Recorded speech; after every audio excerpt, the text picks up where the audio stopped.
Welcome to WagerTalk TV, but if you don't get a chance to watch WagerTalk TV, make sure you listen to the WagerTalk podcast each and every Thursday. Just search WagerTalk podcast on iTunes, Google Play, iHeartRadio, Spotify, and all major podcast networks. Guys, I'm Kelly Stewart, joined by Marco D'Angelo and Tony Finn. We're doing this cool thing where people get to tweet us and ask us questions. So this question comes from Omaha Luke in Lincoln at Carol25. By the way, you get some wager bucks for your question, so make sure you guys tweet Missy for that one. Marco and Tony, do professional sports bettors play three-game series prices in baseball? And then a follow-up question, what are the pros and cons of betting a three-game series? Marco, I'll start with you. Me personally, I don't, Kelly, and there's reasons that I don't like doing it.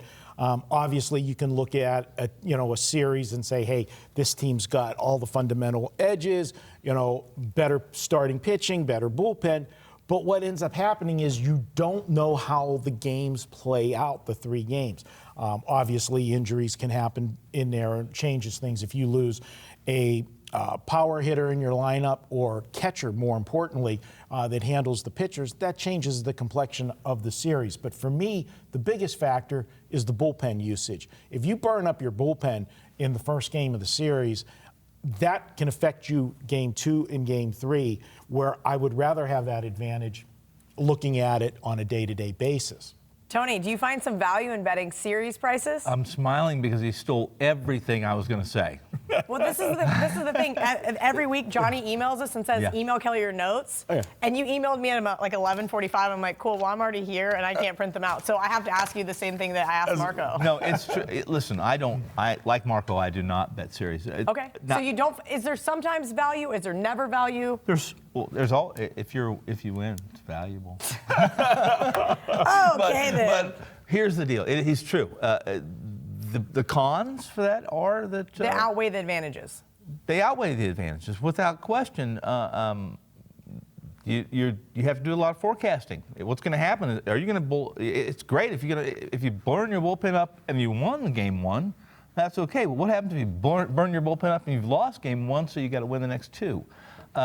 There's some pros. Some pros in it are primarily, and Marco could attest to this, your series price is always in the neighborhood of what game 1 is. Okay. So if you like game 1, if you like the dog, and you think there's some advantages there, and you look at game 2 and game 3 and the projected starters, there's some things. Well, I guess that's my problem. So now with the new thing with baseball and MGM resorts, we're not getting these lineups. Sure, you can project a lineup, but now that would actually scare me because sure, here's my projected lineup, and then the next day, now that I've already bet the series, they'll say they won game 1, now the projected lineup for game 2 is completely different than I thought it was going to be.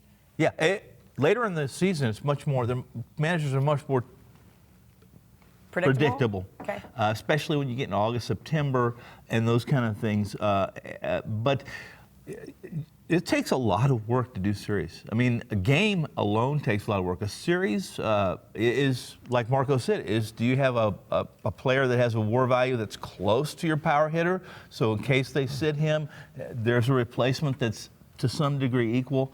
Another pro is you can if you think you got an advantage in game 1, there's ways you can hedge that series price as well, especially if it goes 1-1. In the third game. Now, value-wise, there's questions there. Okay, Mark, I'll let you have the last word.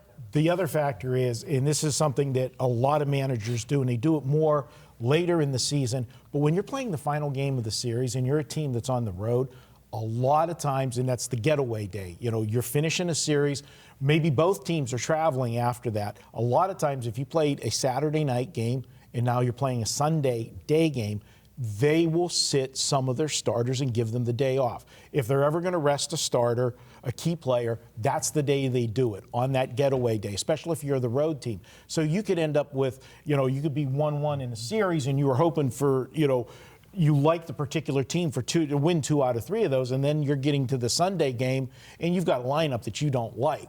You're screwed with a series price, and that's why I don't do it. All right, good stuff from both guys. Again, make sure you guys listen to the WagerTalk podcast each and every Thursday. Just search for WagerTalk podcast, iTunes, Google Play, iHeartRadio, Spotify, and all major podcast networks.